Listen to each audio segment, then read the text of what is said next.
चालू केली.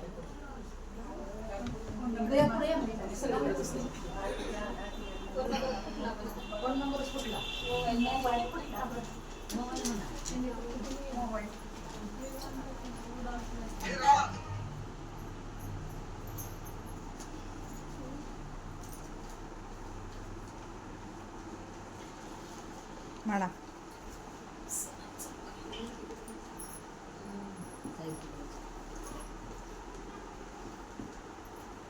खरं पाहता आज आहे रमाबाई आंबेडकर यांची जयंती आणि त्या जयंतीच्या निमित्ताने इथे सर्व महिला गोळा झालेल्या आहेत, एकत्रित आलेल्या आहेत. आणि त्या निमित्ताने मी एक बाबासाहेबांच्यावर एक गीत गात आहे आणि त्या गीताचं नाव आहे किती वंदावे तुला मी माझ्या गुणी गुणा.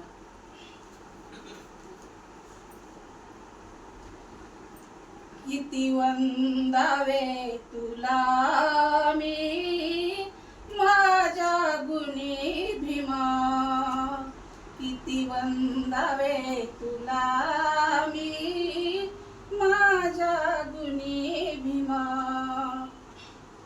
माणूस म्हणून मजला जगण्याचा हक्क नव्हता, डोळे असून आंधळे पाहण्याचा हक्क नव्हता. व्यथा अंतरीची माझ्या, व्यथा अंतरीची माझ्या सांगू कशी कुणा. किती वंदावे तुला मी माझ्या गुणी भीमा, किती वंदावे तुला मी माझ्या गुणी भीमा. माणूस असून मजला मनुवादनीच छळले, अंगाला वस्त्र नव्हते पोटी विनाच पिळले.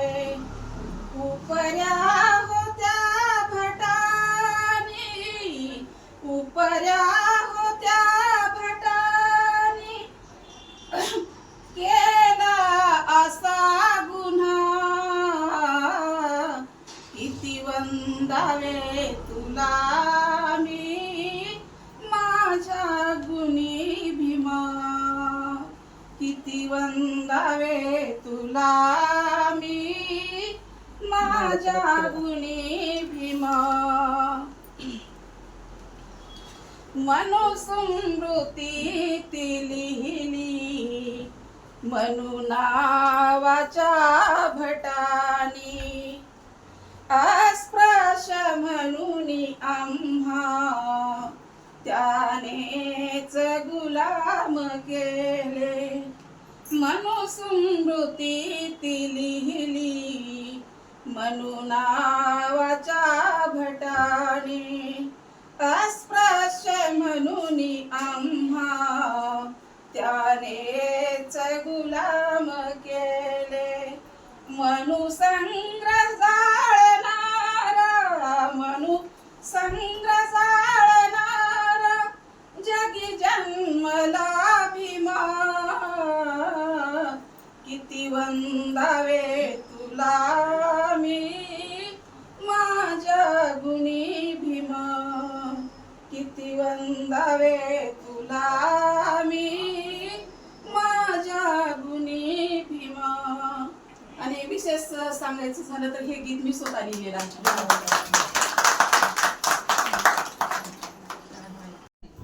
आणि काहीतरी नवीन सुरुवात केली ताईंनी, याच्याबद्दल सुद्धा ताईंचे विशेष अभिनंदन. आजच्या कार्यक्रमाला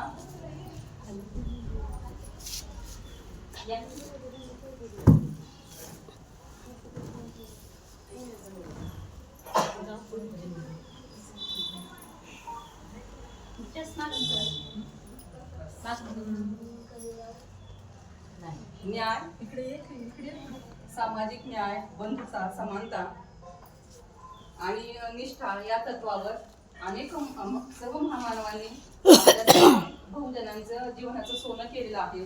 त्याच्यामध्ये आपल्या सर्व मातांचा खूप सहभाग आहे. माता रमाई, माता भीमाई यांचा तर खूप मोठा सहभाग आहे. त्यांच्यामुळेच आपण जे काही साडी, माडी, गाडी जे काही सुख भोगतोय हे सगळं त्यांचीच देण आहे. त्यांनी जर त्याग केला नसता तर आपण इथपर्यंत आलोच नसतो. त्या सर्व महामानवांना, त्यांच्या कार्याला, त्यांच्या कार्याच्या प्रेरणांना सर्वांना अभिवादन करून आपण आजच्या कार्यक्रमाची सुरुवात करणार आहोत. आज कार्यक्रमाला आपल्याला लाभलेले आहेत कार्यक्रमाच्या अध्यक्ष कांताताई शिंदे.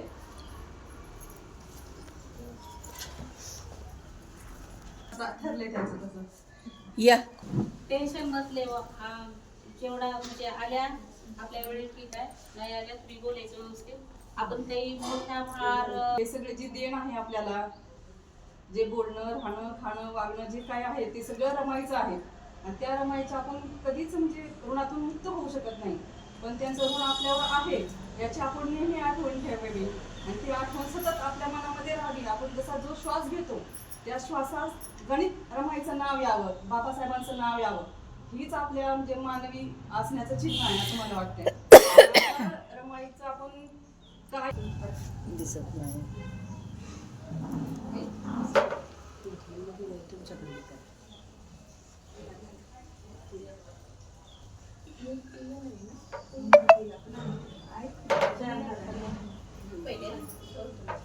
ज्योती पुढे नाही तो बघा.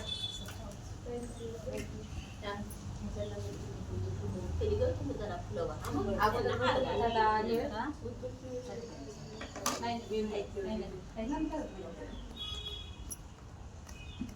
अगोदर बुधाला त्याला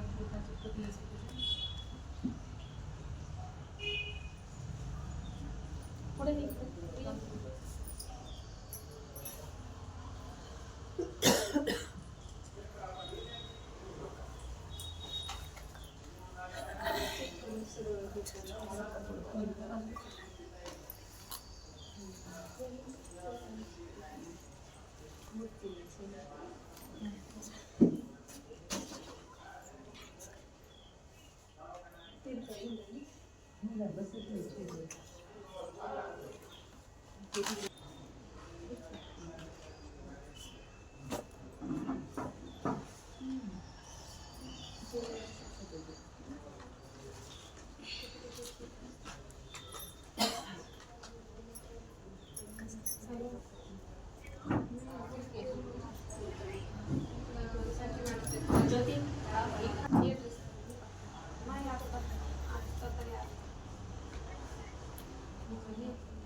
तुम्ही काय म्हणलं मॅडम?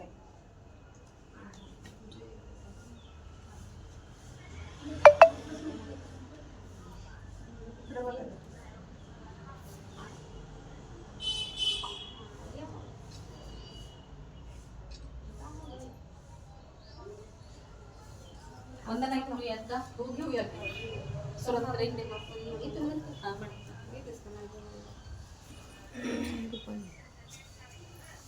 वंदनेला सुरुवात आपण करूया.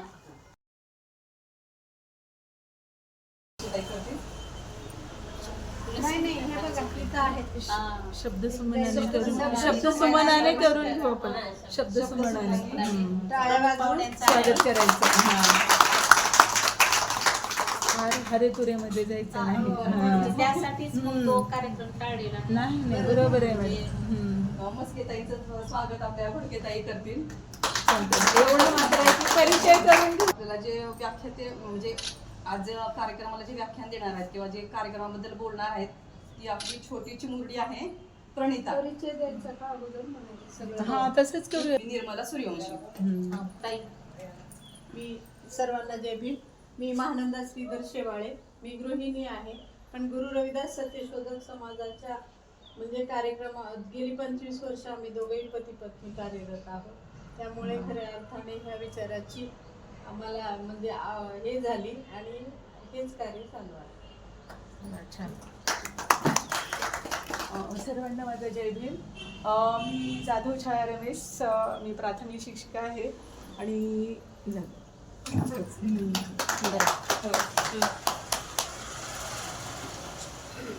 मी खरं पाहता सगळ्यांना परिचित आहे.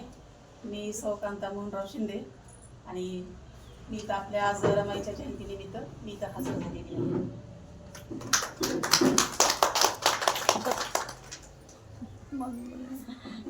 मी सुनीता दीपक साठे. मी शिक्षिकाच आहे, परंतु सर्वांना सांगू इच्छिते की आपण इथं ज्या जमलेल्या भगिनी आहेत एका नव्या विचारानं प्रेरित होऊन आपला परिचय द्यावा आणि या विचाराशी जोडल्या जाव्यात ही सगळ्यांना एक विनंती.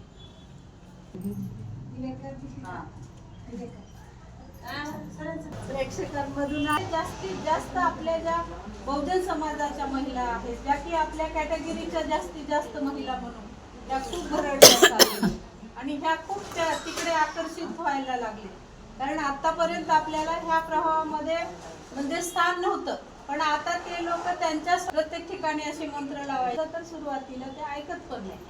तर आपण जास्तीत जास्त मी मागे जसं म्हटले तसं एक चालतं बोलतं विचारपीठ होऊन ह्या महामानवांच्या ज्या गोष्टी आहेत त्यांचं जे कार्य आहे त्या कार्य एका बाईनी एकीला जरी आपण बऱ्यापैकी म्हणजे सतर्क केलं तरी आपल्यासाठी खूप मोठं ते यश आहे असं मी मानते. आणि मग अशा जयंत्या साजऱ्या करण्याचं एक आपल्याला म्हणजे काय म्हणायचं ते सार्थक होईल. तर अशाच गोष्टी रमाईच्या बाबतीतल्या, कारण रमाई हे बालपणी ज्या मुलांचं छत्र जातं, आई वडील ज्यांना नसतात त्यांच्या पुढे एक आयुष्य जगण्याचा एक मोठा महा डोंगरच उभा असतो की कसं जगायचं, आणि दोन्ही ठिकाणी तशीच अवस्था होते. कारण बाबासाहेब इकडे जरी असले तरी बाबासाहेब पूर्णपणे समाजासाठी वाहून घेतलेलं होतं आणि बाबासाहेबांचं कुटुंब सांभाळण्याची जबाबदारी रमाईनी खूप चांगल्या पद्धतीने केलेली आहे. आपल्यातल्या स्त्रियांनी त्या गोष्टी घेतल्या पाहिजेत. आजही आपल्या समाजामध्ये अडीअडचणी घरामध्ये कुटुंबामध्ये सगळीकडे असतात, त्याच्यातूनही मार्ग कसा काढायचा आणि कसं ते तरुण आपण तो जायचं हे आपण रमाईकडे बघून शिकले पाहिजे. या माध्यमातून मी एवढं सांगू शकते. दुसरं म्हणजे बाबासाहेब रमाईचं एक उदाहरण आहे, मला नीट सांगता येणार नाही की बांगड्याविषयीचं आहे. त्यांना सोन्याच्या बांगड्या होत्या आणि एका ताई सांगतील त्या अनाथ आश्रमामध्ये जेवायला नव्हतं मुलांना, त्यावेळेला रमाईनी त्यांच्या बांगड्या काढून तिथल्या मुलांसाठी ती जेवणाची व्यवस्था केलेली आहे. सविस्तर सांगेल. आज आपल्याला तसाच मला तो त्या श्रीदेवीचा पिक्चर आठवतो. म्हणजे हे लोक रमाई नाही घेत, तिथं श्रीदेवी घेऊन ते पिक्चर दाखवतील. एक आहे ना ते घड्याळाचा कुठला तरी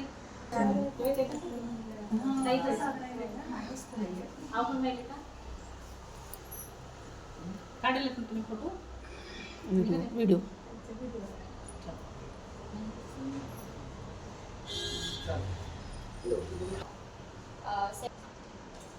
आंबेडकरांना महामानव बनवण्यामागे ज्या थोर मातेचा सिंहाचा वाटा आहे म्हणजे माता रमाई. रमाईचा जन्म 7 फेब्रुवारी 1897 रोजी झाला.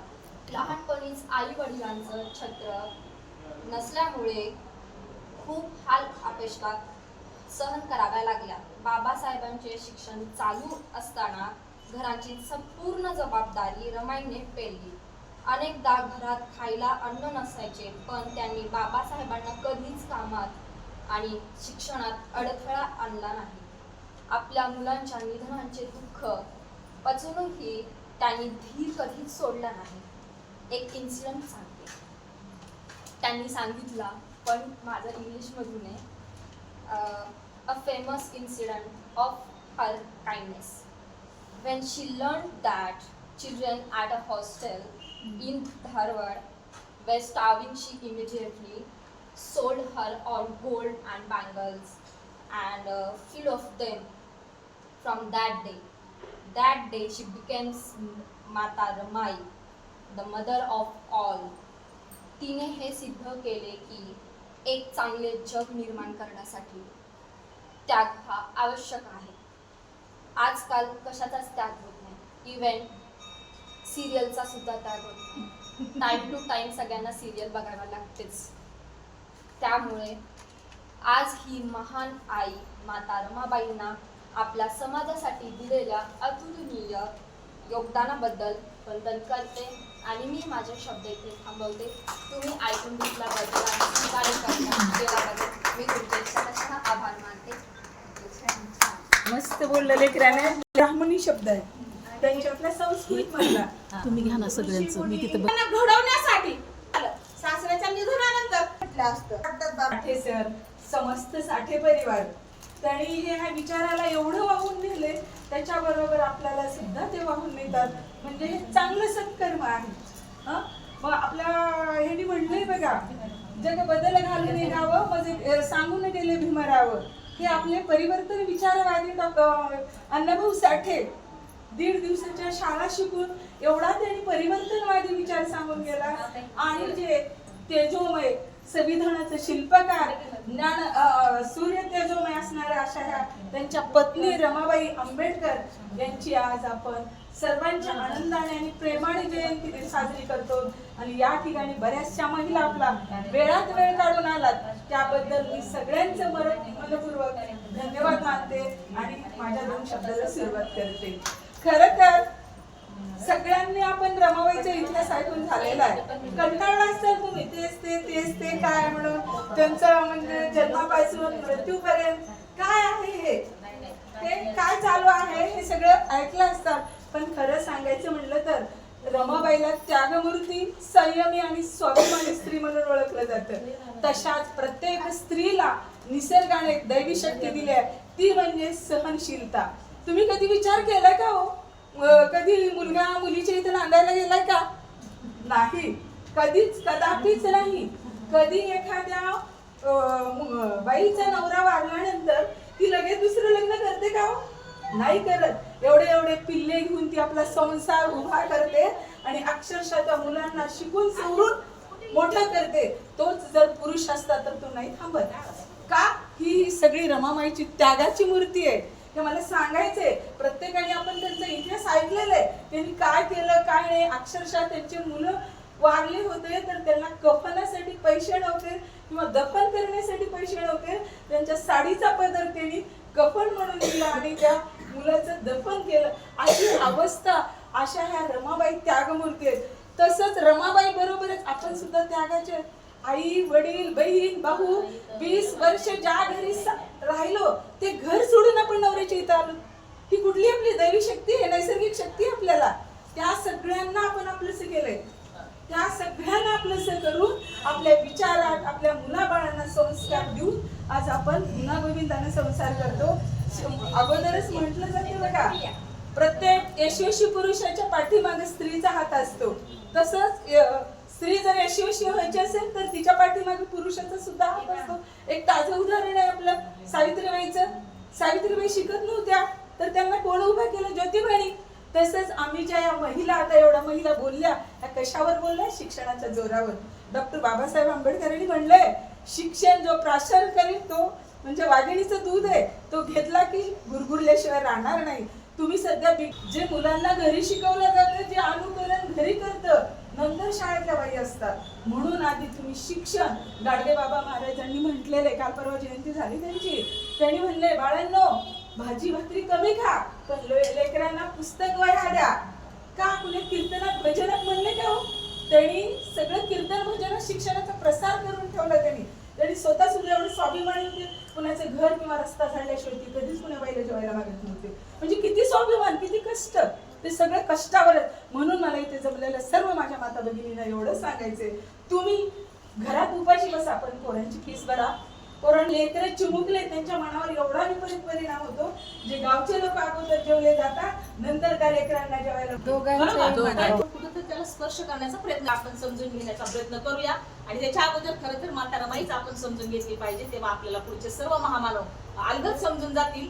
तर मी जास्त न वेळ घेता तुमचा म्हणजे चेहऱ्याकडे सगळ्यांच्या मी उठण्याच्या अगोदर पाहिलेला आहे. बराच वेळ झालं पाहते मी, जास्त बोलले. खरं तर मी फक्त तुम्हाला माता रमाई जयंतीच्या लाख शुभेच्छा देते. आणि आमच्या मायाताईने, वंदनाताईने आणि मंगलताईने ह्याच्या अगोदर पण महिला काही बोललेल्या आहेत, ताई बोललेल्या आहेत. मला वाटतं इथं शेवाळे ताई आहेत, त्यांचं चालू होतं मगाशी. तर खूप सुंदर असं त्यांनी मार्गदर्शन केलेलं आहे. तर या ठिकाणी म्हणजे तुम्ही 4च्या अगोदरपासून महिला तुम्ही बसलेल्या आहात, 3 वाजल्यापासून आहात. तर आई मी तुमचे खरं तर माफी मागते आणि या ठिकाणी मी तुम्हाला लाख शुभेच्छा देते जयंतीनिमित्त. आणि या ठिकाणी मी थांबते. नमो बुद्धाय, जय भीम. त्यागमूर्ती रमाई माता बाबासाहेब आंबेडकर, रयतेचे राजे शिवाजी महाराज आणि स्वराज्य रक्षक संभाजी महाराज, तसेच जे जिजाऊ सावित्रीबाई फुले, त्या सर्वांना मी मनपूर्वक अभिवादन करते. आणि 4 वाजल्यापासून पूर्णच महिला ज्या ताट करून बसलेल्या आहेत आणि प्रत्येक कार्यक्रमामध्ये सगळे भाषण अगदी मनापासून ऐकावेसे वाटतात, प्रोत्साहन येतं, उल्हास येतो. परंतु ज्यावेळेस अध्यक्षीय समारोप होतो त्यावेळेस मला थोडंसं नर्वसपणा येतो. ते मलाही माहीत आहे, तुम्हालाही माहीत आहे. आता अध्यक्षाचं भाषण ऐकायचं म्हणजे कोणालाही उल्हास नसतो, कधी आठवण आणि कधी कधी प्रत्येकाची अवस्था असते आणि ती आताही आहे, कधी असते.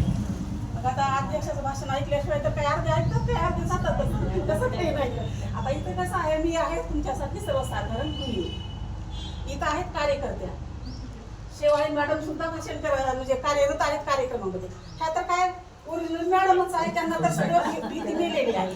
आता राहिला विषय तो माझा, मी आहे साधारण गृहिणी. आता त्यांच्यासारखं मला बोलता येईल अशी अपेक्षा करू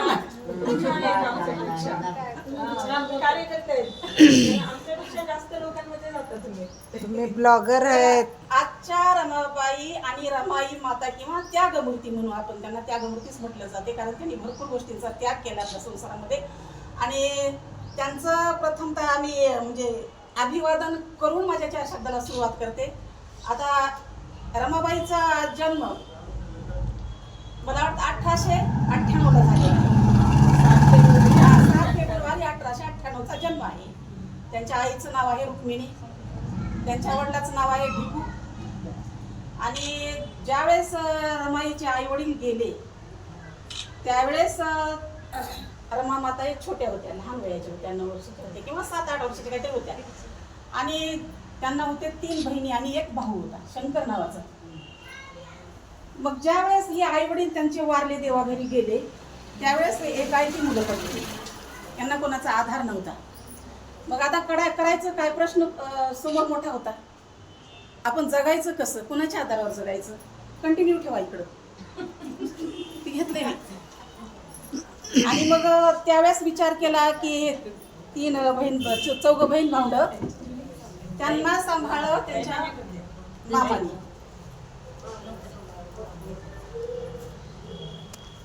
त्यांचे मामा आणि त्यांचे चुलते या दोघांनी त्यांना मुंबईला घेऊन गेले. आता मुंबईला काय घेऊन गेले, इथे गावावर त्यांचा फरक कळवणार नाही, त्याच्या आणि मुलांची आभाळ होईल. मग यांचं पोटापाण्याचा प्रश्न काय, मग हा विचार करून त्यांचे मामा आणि त्यांचे चुलते वलंगकर म्हणायचे, यांनी त्यांना मुंबईला घेऊन गेले. आणि तिथं मग त्यांच्या कामधंद्याच्या निमित्ताने त्यांनी जे काय कमवतील, जे काही घरामध्ये आपले अन्न शिजवतील, ते ह्या 4 मुलांचा त्यांनी सांभाळ केला. आणि अशातून रमाबाई थोड्याशा मोठ्या झाल्या, म्हणजे जास्तीत जास्त 9 वर्षाच्या झाल्या. मग लग्न सुद्धा त्यांचं 9व्याच वर्षी झालेलं आहे. त्यावेळेस बाबासाहेब आंबेडकरांचं वय होतं 14 वर्ष, त्यांचं 14 वर्षे, रमाबाईचं वय 9 वर्षे. आणि आता पूर्णच त्यांची सगळी स्टोरी सांगायचं तर खूप वेळ होणार आहे, त्याच्यामुळे मी थोडक्यात आटोपणार आहे. तर ह्या वयामध्ये त्यांचं लग्न झालेलं. आता लग्न झालं खरं, आता लग्नाच्या पुढचा प्रश्न संसार कसा मांडायचा, संसारामध्ये आपल्याला मुलं बाळ होणार, मुलाबाळाचा सांभाळ कसा करायचा. बाबासाहेब तर इंग्लंडला शिक्षणासाठी गेलेले, त्यांनाही कोणाची मदत होत नव्हती. आता सयाजीराव गायकवाड ज्या वेळेस महाराज होते, त्या महाराजांनी त्यांना काहीतरी शिक्षणाच्या काळामध्ये त्यांनी सहकार्य केलेलं आहे, तो भाग वेगळा आहे. परंतु ह्यांच्या संसाराची धुरा ज्यावेळेस सांभाळायची रमाबाईवर वाढी आली, त्यावेळेस मात्र सगळंच खच्चीकरण व्हायला लागलं. लग्न लवकर झालं, मुलं लवकर झाली, त्यांना 5 अपत्ये झाली. 1 रमेश, इंदू, यशवंत, राजरत्न आणि गंगाधर, अशी त्यांनी 5 मुलांना जन्म दिला. पण 5 मुलं त्यांच्या घरात जी आर्थिक परिस्थिती, जी बिकट परिस्थिती होती, ते खायला मोलताल झालेले होते. याच्याच प्रसंगामुळे, याच परिस्थितीमुळे त्यांना 4-5 मुलं त्यांना ते जगवता आले नाही. त्याच्यातला जगला पुढे यशवंत नावाचा मुलगा, आणि सगळे थोड्या अंतराने ते आई वडिलांना सोडून गेले. परंतु हे जे मुलांचं गेलेच दुःख जे होतं, ते रमाबाईनं सगळं स्वतः केलं. आता सांगितलं, मॅडमने सांगितलं, या मॅडमने सांगितलं. आता परत रिपीट करण्यामध्ये वेळही नाही. परंतु काही महत्त्वाच्या गोष्टी अशा असतात की आपला नसतो अभ्यास, आपली नसती वैचारिक म्हणजे देवाणघेवाण नसते. आपण पुण्या कार्यक्रमाच्या निमित्ताने एकत्र येतात, तर त्यामुळे आपल्याला काही गोष्टी माहित. त्याच्यासाठी आपल्याला जर रमाबाई अवगत करायची असेल आपल्याला जर रमाबाईचा अभ्यास करायचा असेल, आपल्याला जर बाबासाहेब काय होते आणि काय आहेत आणि काय करायचे आपल्याला दिसते यासाठी अभ्यास करणं. अभ्यास करायचा म्हणजे काय, आपल्याला बाबासाहेबांची पुस्तकं वाचावं लागतील, रमाबाईचं जीवन चरित्र वाचावं लागेल, बाबासाहेबांची हिंदू कोड बिल वाचावं लागेल आणि बाबासाहेबांची घटना वाचावी लागेल. तर आता ही पूर्ण जर अभ्यास केला तर प्रत्येक महिलेच्या ज्ञानामध्ये थोडीफार भर पडल्याशिवाय राहणार नाही. फक्त आपण वर करणे तिने असं केलं तसं केलं, दोऱ्या येचल्या फलाने केलं, रिअल गोष्टी आहेत त्याला डावलता येत नाही. ज्यावेळेस रमाबाईला मुंबईला घेऊन गेले त्यावेळेस आता पोटापोटाचा प्रश्न म्हणजे निकाली लावण्यासाठी किंवा पोटपाट भागवण्यासाठी त्यांनी मामाच्या घरी गेलेले असल्या, सुद्याच्या घरी गेलेले असल्या तरी त्यांना सुद्धा स्वतःच्या कुटुंबाचा प्रश्न होता, त्यांना सुद्धा स्वतःच्या जीवनाचा प्रश्न होता. त्याच्यासाठी त्यांनी मुंबईमध्ये तिथंच गौऱ्या त्यांनी गोळा करून विकलेल्या, मुंबईमध्ये गेल्यानंतरच. आणि त्या मुंबईला गेल्याच्या नंतर ज्या गौऱ्या विकल्या त्या गौऱ्या थोड्याफार विकायचे आणि त्याच्यामधूनच आपल्या बाबासाहेबांना जो पैशाची कमतरता होती आर्थिक परिस्थितीमुळे इतर गौरी काहीतरी पैसा पाठवलेला आहे आणि त्या काही पाठवलेल्या पैशामधून सयाजीराव गायकवाड यांनी त्यांना आर्थिक मदत केलेल्याच्या ओघामधून काहीतरी त्यांच्या शिक्षणाला हातभार लागलेला आहे.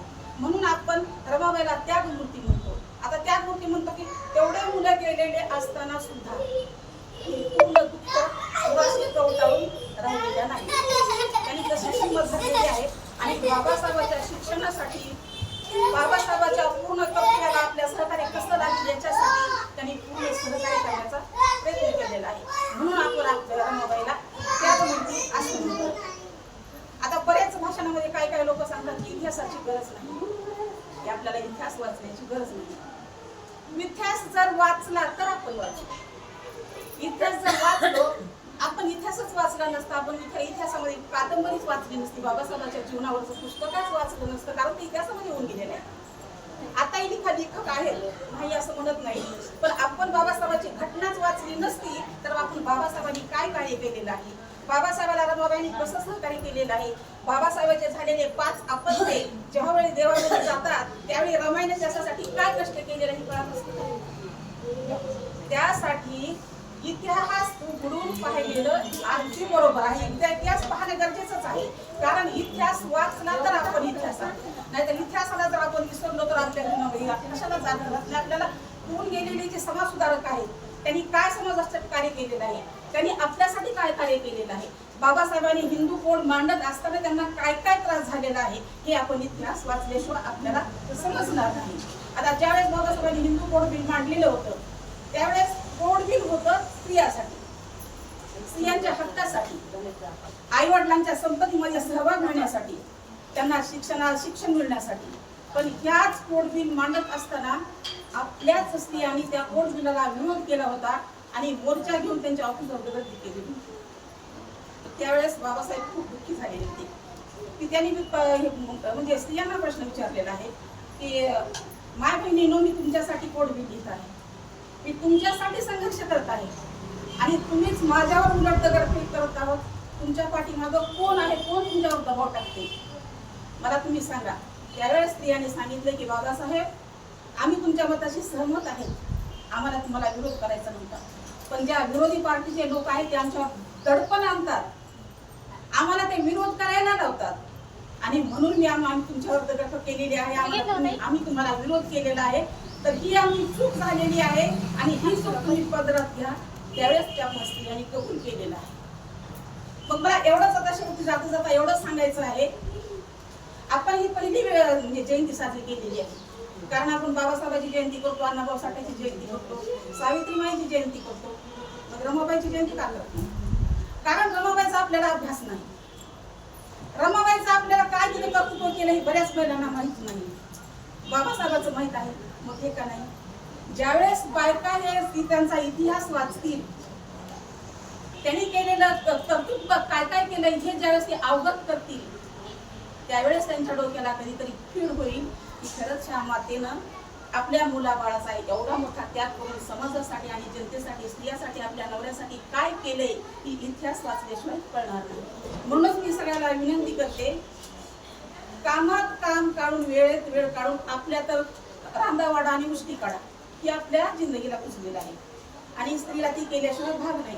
कारण आपल्याला कुटुंब सांभाळावं लागतं, नवऱ्याला सांभाळावं लागतं आणि त्यांच्यासाठी आपल्याला एवढा सुद्धा त्याग करणं होत नाही का? थोडंफार जेवढ्याला आपल्याला जमेल तेवढं पुस्तक वाचण्याचा प्रयत्न करा, बाबासाहेबांना वाचण्याचा प्रयत्न करा. रमाबाईनं काय केलं आपल्यासाठी, त्या रमाबाईवरचं पुस्तक वाचायला चालू करा. असं मी म्हणत नाही की आपल्याला रमाबाईसारखा त्याग करता येईल आणि हे येणं शक्यच नाही, कारण बाबासाहेब होते रमाबाईला साथ देण्यासाठी आणि रमाबाई होती बाबासाहेबाला साथ. आपले बाबासाहेब किती बाबासाहेबासारखे आहेत?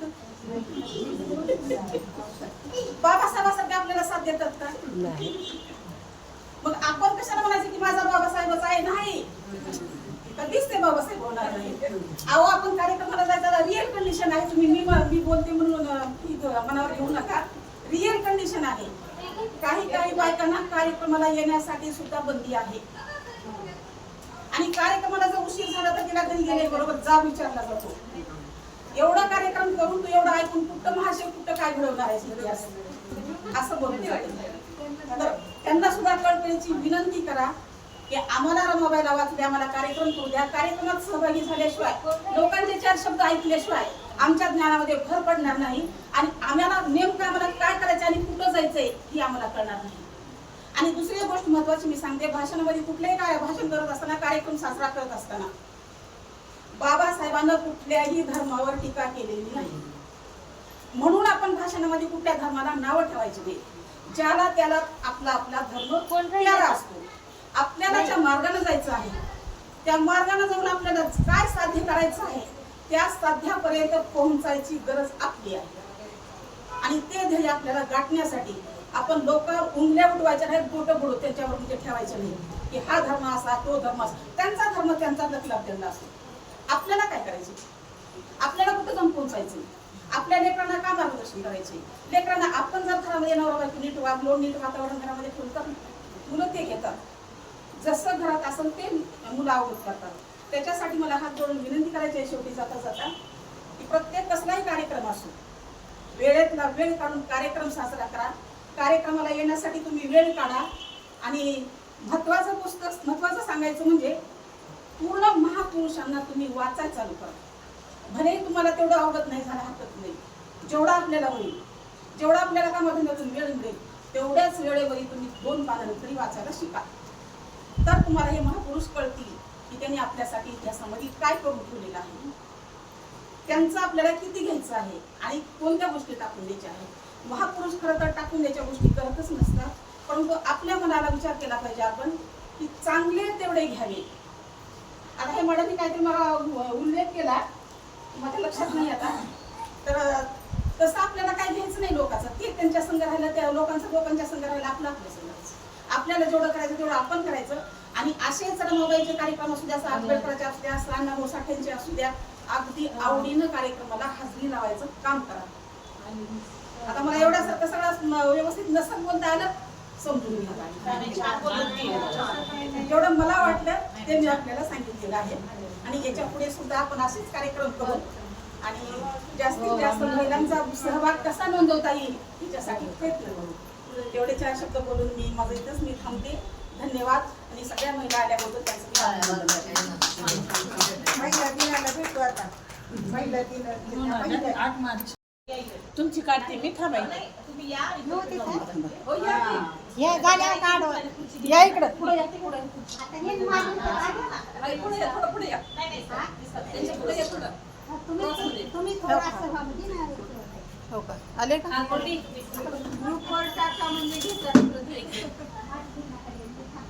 आलो का? इथे कोण जाऊ? थोडंसं पाठी चला